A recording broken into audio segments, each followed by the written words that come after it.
So tonight we are going to explore the joy of the Mishkan. As you may have noticed over the past couple of weeks, we have discussed in depth the construction of the Mishkan, the donations that went in, the details of how every beam, every tapestry, every fixture, every utensil, everything in every single part of the Mishkan. But we've actually had a little bit of a time jump here. What we see here is from Perek Lamed Tet in Sefer Shemot, but since last week we've actually had roughly 6 to 8 months have passed. We've had, because depending on when you want to calculate when exactly did Moshe go up, when did he come back down? When was the parsha of the Mishkan given? That's this, Ramban saying that, well, according to both the Ramban, Nachmanides, and according to Rashi, it was only given after the sin of the golden calf. But the question is, was it intended to be given earlier? Was it meant to be, or is it only a kind of a makeup because the Jews messed up, and so was there a way to make amends for the Chet Egel, for the sin of the golden calf? Again, that's a separate discussion, not for tonight. But the Jews have finally spent the last 6 months trying to make amends, after having had the relationship with God shattered to pieces, just like the Luchot. Finally, they have received a second set of Luchot. But not only that, they have spent the last several months constructing the Mishkan. This was arduous work that took almost every single person in the entirety of the Jewish people had to contribute in order to get it done in time. And so now this is where we are right now. At the end of Parshat Pekudei, we are towards the completion of the Mishkan. Would somebody like to read for us these not the last 2 words of the Sefer, but this is the last words of the preparation and leading into the assembly of the Mishkan. Who'd like to read? Elaine, it's either me or you. Go ahead, Elaine. I'll do it. You can next one. Thus was completed all the work of the tabernacle of the tent of the meeting. The Israelites did so, just as the Lord had commanded Moses, so they did. Then they brought the tabernacle to Moshe with the tent and all its furnishings, its clasps, its planks, its bars, its posts, and its sockets. Right, so finally they're done. They present all of their hard work to Moshe, and Moshe is going to assemble it. So the question is, how were the Jews feeling at this point? What do we think? What would the emotion you think they're having right now? I think they're happy. Right, happy. They brought they were bringing everything to the Mishkan and more than they needed. So we had to say, stop, we have enough. Right, they donated everything. They did put in all the work. They should be extremely happy. And you would be right. So as when we look at the Midrash on this pasuk, it connects these verses to another verse. So they connect it to a verse from Shir Hashirim, from the Song of Songs. Another explanation. Now they brought the tabernacle. This is what is written. Go out, O daughters of Zion, Tzena or Ena Benot Zion, and gaze upon King Solomon, upon the crown with which his mother crowned him on the day of his nuptials and on the day of the joy of his heart. When was this verse said? When was this verse said? This verse this verse was said on the day that the tabernacle was erected, when there was great joy in Israel because the Holy One dwelled among them. So, seemingly very straightforward. They were extremely happy, just like they were as somebody would be on their wedding day. But there's something else that we have to bear in mind, that even though the wedding day is also a very exciting day, there's other emotions that may go along with it. What are some other emotions that may go along with the emotions of a wedding day? What is it? Is the only emotion people are feeling joy? What do we think? What else might one be feeling? People are sad, or like not bad sad, but still sad. Like, Right? Like a good happy sad, like a new stage type sad. right. Right? Like it's a new beginning. It's something new, right? Different from what it was until now. So you could have that feeling. You could also, maybe some people are feeling a little nervous because it's a different stage. Until now, it was just we're getting there, right? We just gotten the Torah, but we hadn't really done anything with it, right? We got the Ten Commandments and we messed that one up, right? And then now there's our first actual chance at something, and we're hoping it all goes well, right? We're sincerely hoping for that. And seemingly when this is done, everything is perfect, right? Everybody, again, it works out well in the end, right? All of the complex emotions that it seems to work out. So if you think ahead, actually in a week from now, it won't be working out, meaning in a week from, right? This is taking place on the 1st of Nisan, but on the 8th of Nisan, that's when Nadav Avihu, passed away, when they bring the Isra. But again, that's a story for, we'll be talking about that after Pesach. For now, we can enjoy the happy moment while it's still here, before we get to that complex one. Okay, so we say that this verse from Shir HaShirim was actually recited all the way back at the time of the completion of the Mishkan. So there's only one slight problem with that.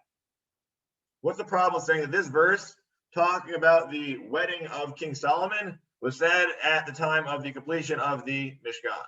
What's the problem?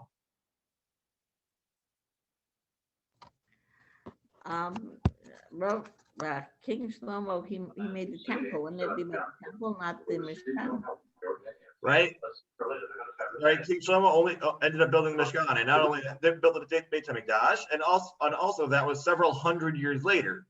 How is a verse that's several hundred years later happening now? How's that possible?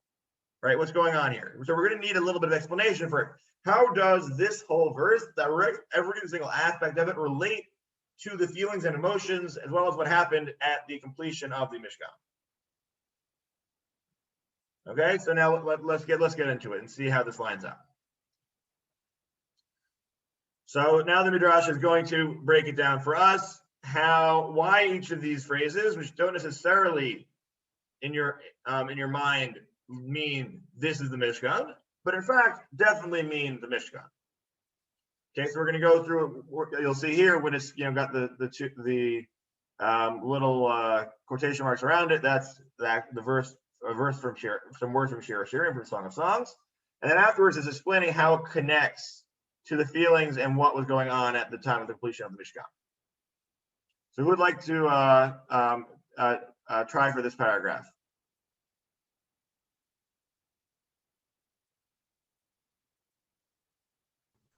Brian, did you want to do this one? Sure.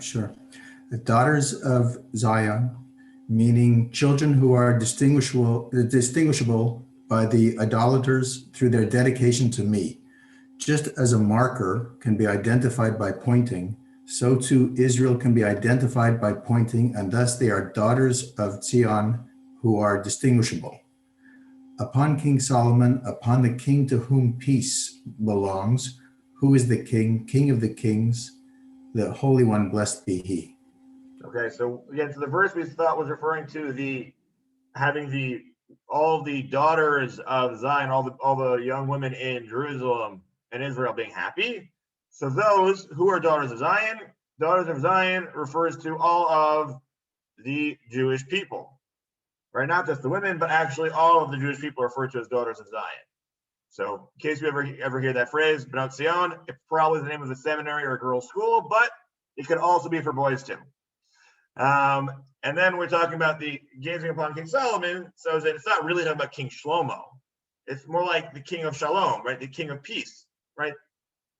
So as in true, right? When you look at it in the context of Shir HaShirim, which is written by Shlomo, it seems like it's Shlomo, but that's not what it's referring to, really. Really, it's referring to, right, who's King Shlomo in this instance? It's not Shlomo praising himself, it's Shlomo praising God through this metaphor.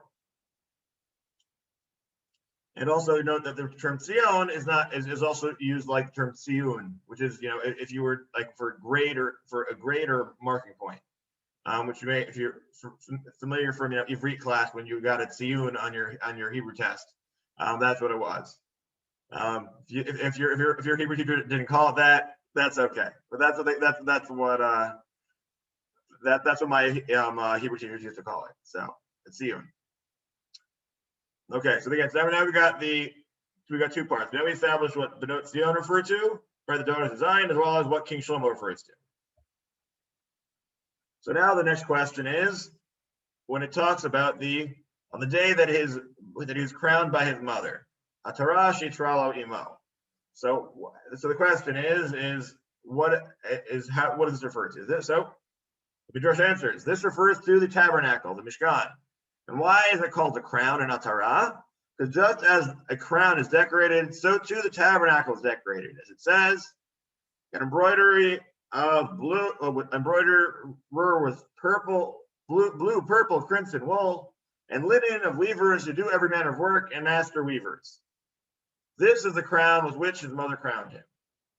Right, so just like King Shlomo would have gotten a very impressive crown from his mother on his wedding day, so similarly, but this really is referring to that crown. It's really referring to the Mishkan, because we had a very intricate crown which we're giving to God in this case, actually, right? So this is the Mishkan because it's very ornate, done with, again, there's gold, there's all these, each of these fabrics in the ancient world were extremely valuable and they're worth their weight in gold. More or less. For more on that, please feel free to look up Tchelet. Go to I've seen some interesting. I'm not sure if the exhibition is still on display. There was one in the not the Israel Museum, but across the street from the Israel Museum. The Museum of Biblical Antiquities, which is across the street from the Israel Museum, had a nice again, this was before COVID, so I don't know what happened, where the exhibition has moved to, where they discussed, the importance of and the value of Tchelet, Agaman, and Talat Shani, of the blue, purple, and crimson, and how important it was in the ancient context, focusing most on the Tchelet because that's the one that's most relevant for most of the Jews in their lives, as we say in the Shema. So that intense embroidery is part of the joy and decoration of the Mishkan. So that's why that's referring to. That's how we know this verse is referring to the Mishkan. It's because it's the decorated crown. So as we mentioned before, where the problem was, how do we know that this verse relates to that this verse is related to the Mishkan? It doesn't sound like it is at all. So the other question is, how about we're talking about a crown that Shlomo wore on his wedding day, which we're using as a metaphor, but it really means the Mishkan. The other question is, what crown? So for this, I'm going to need two readers. One of whom to be Rabbi Yitzchak, who's going to read the first paragraph, and somebody to read the second, and somebody to read the first and third, and somebody to read the second paragraph of Rabbi Shimon. So two volunteers, please. Okay. Manu, are you raising your hand? I did. Well, your finger's in front of the video. Oh, sorry. Sorry, I fixed it. Sorry. It's okay. Go for it. Okay, so you'll be Rabbi Yitzchak. Who wants to be Rabbi Shimon? Okay, I'll be Rabbi Yitzchak. Okay. I'll be Shimon Bar Yochai. Okay. Okay. Rabbi Yitzchak said, I went over all the scriptures and I did not find anywhere that Bathsheba made a crown for Shlomo. Rav Shimon Bar Yochai asked Rav Elazar ben Bar Rav Yossi, is it possible that you heard from your father, what is this crown with which his mother crowned him? Oh, you're the third reader, actually. This one's actually Rabbi Elazar bar Rav Yossi. He replied, yes, it's like a king who had an only daughter. Okay, now the question is, what is the story? So for that, we have to go to the next slide. Okay, So the story is a little bit long, so but bear with me. Hopefully this will make sense. If it doesn't make sense, we'll explain it afterwards. Okay.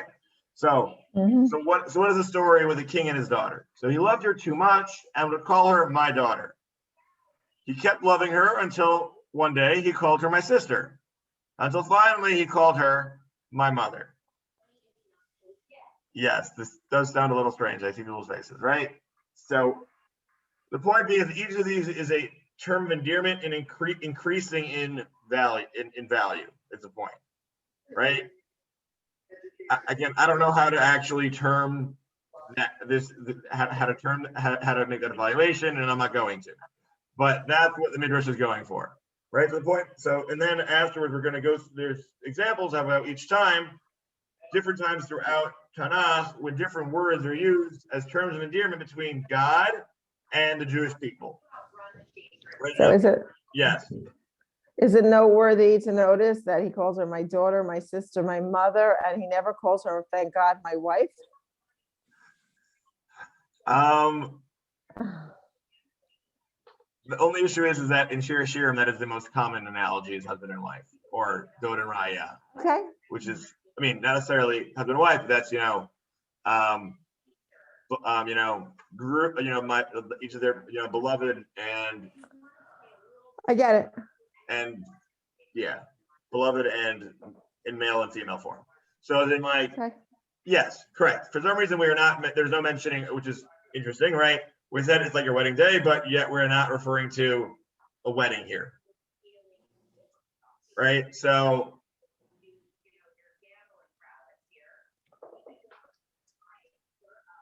okay, so then you see at the end, right? So again, so he explains, so that's this imagery. We're over to the psukim, but the question is how does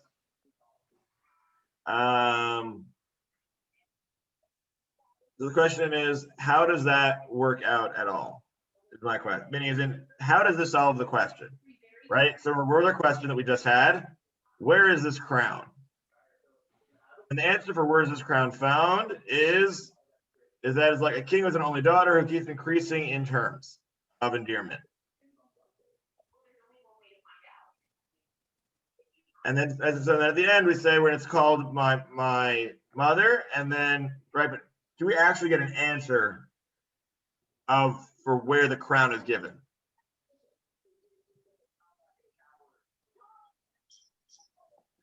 Is that ever given?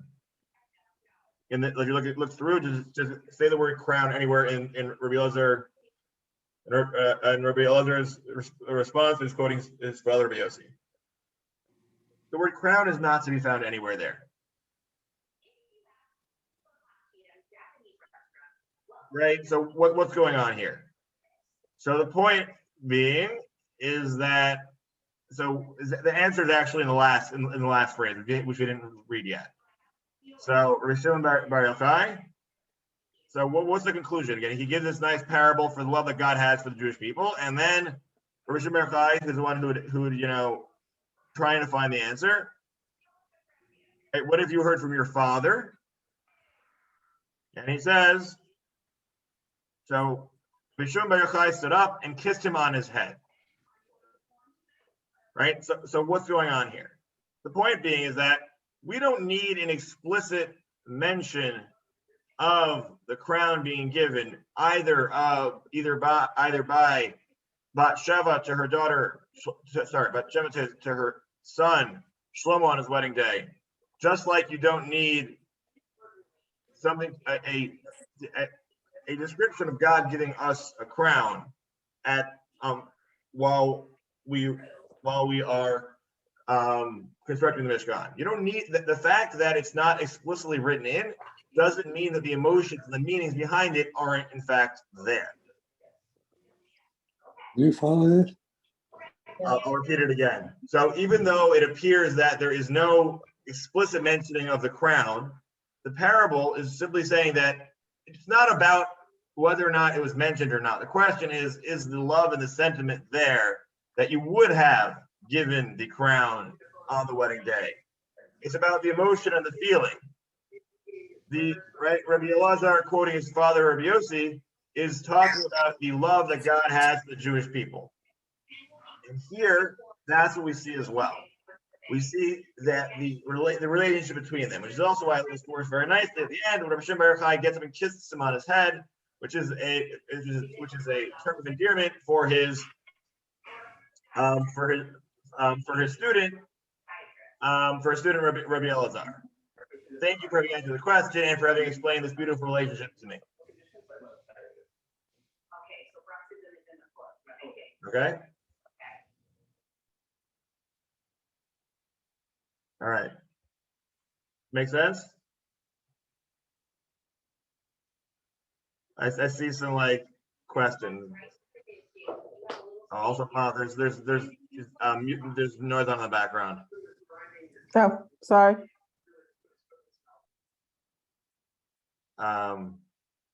So what was you had a question?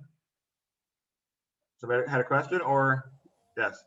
Not a specific question. It's not clear to me. No. Okay, so I'll go through. Okay, let's go back again. So again, the question is, what happened to the crown? Right? When was the crown given? Right? And the crown just being when there was a Torah given. Is that what you're saying, or when was the Mishkan? Meaning the question is, when did Bathsheba make a crown for King Shlomo? Right? That's not mentioned anywhere in Tanakh. So except for in Shir Shirim. So we're like, wait a minute, where is this crown coming from? Like, what's going on here?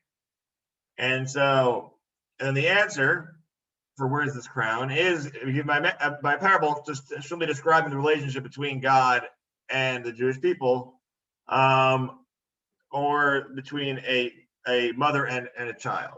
It's simply showing the way that the degree of love that can be expressed. So Okay. true, it never explains why it's not there. The point, but the answer is that it's not about whether or not there was a physical crown placed on the head of Shlomo by his mother. The point is the emotions and what that would have conveyed having had that being done. Which is why the story concludes with Rabbi Shimon Bar Yochai actually kissing his student, which also ties in well to the expression of emotion and love for someone else.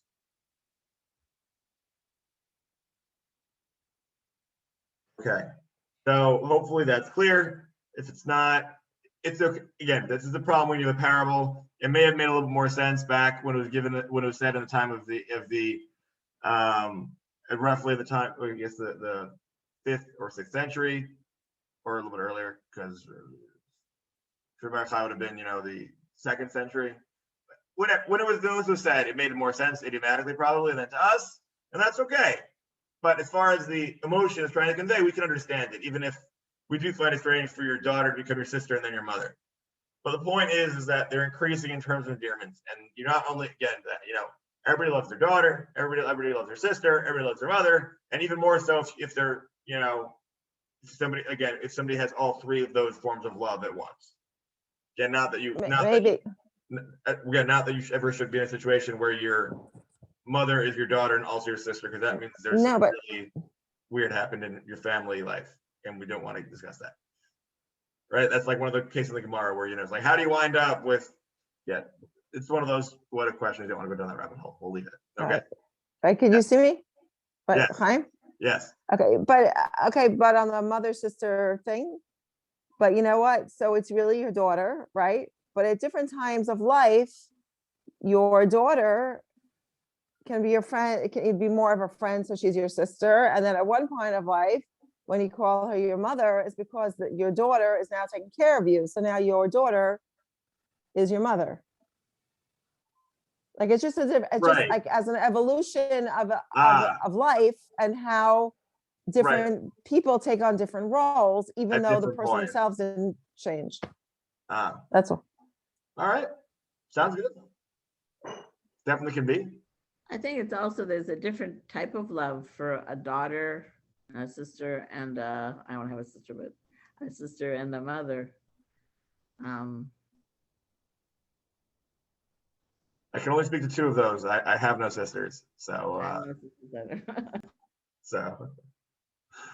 but yes, the other 2 I understand.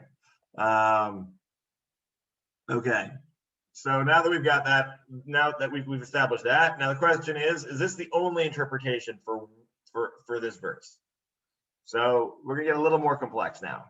So the question is, when is the wedding, and when is there's the Yom Chupato, and then there's the Simchat Libo, right? So when the Chatuna, when the wedding is, and when Simchat Libo is. So which one is which? Again, there's two different stages of joy. So now let's see what they are. So there's three different options. We'll see how they line up. Okay, so the first option is, when is the day of the nuptials, which is Har Sinai, right? That's the wedding day.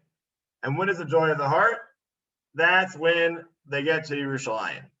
So this is, right, so again, Matan Torah, and then finally, when we finally build the base of Mikdash in Yerushalayim. That's opinion number one. But that wouldn't really help us very much. That's not what we're going for here. Right? But again, that's definitely understandable. Those are two very joyous occasions, right? Receiving the Torah, as well as the construction of the Beit Mikdash in Jerusalem. The next option is, when is the day of the nuptials, the wedding? That is by the Kriyat Yam Suf, when they sing Az Yashir. And when is the Simchat Libo?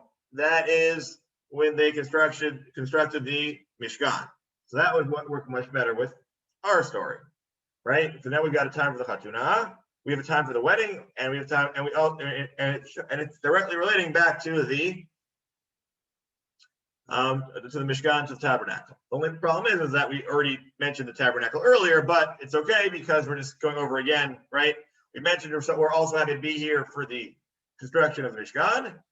Again, the initial process started by Kriyat Yam Suf, the Jews finally saying Shira, saying praises to God, and now it culminates with the completion of the Mishkan, of the tabernacle. Also works out quite well. The other option is that the day of the nuptials, this is the Mishkan. So that's the initial stage. But when is the final true stage of the true happiness? This is the day of his heart's joy, is when the Beit Mikdash, the Holy Temple, is built.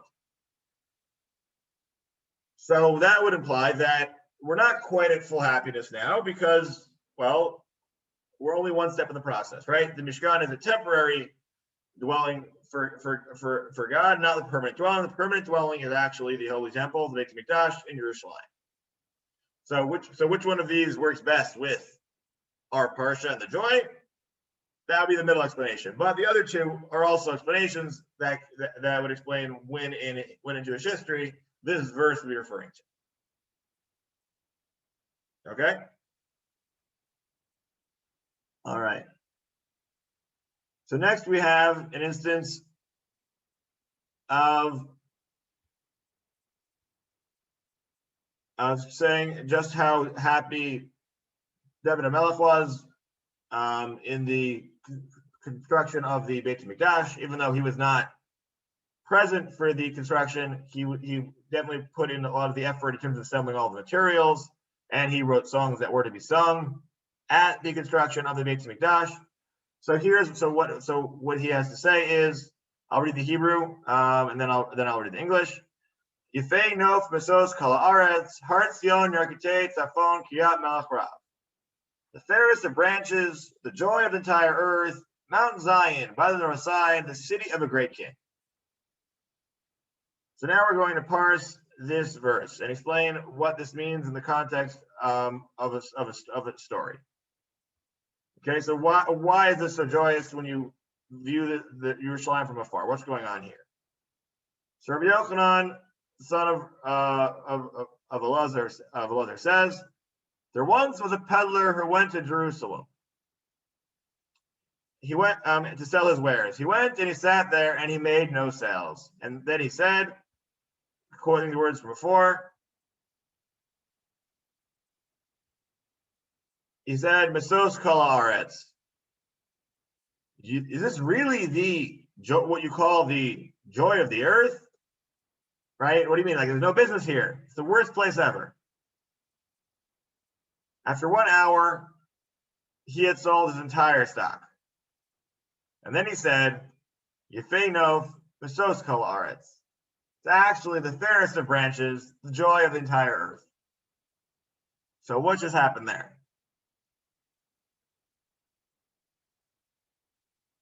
We saw the peddler going from, being unable to sell things, and all of a sudden he complains, and then it all sells out. Well, what's going on?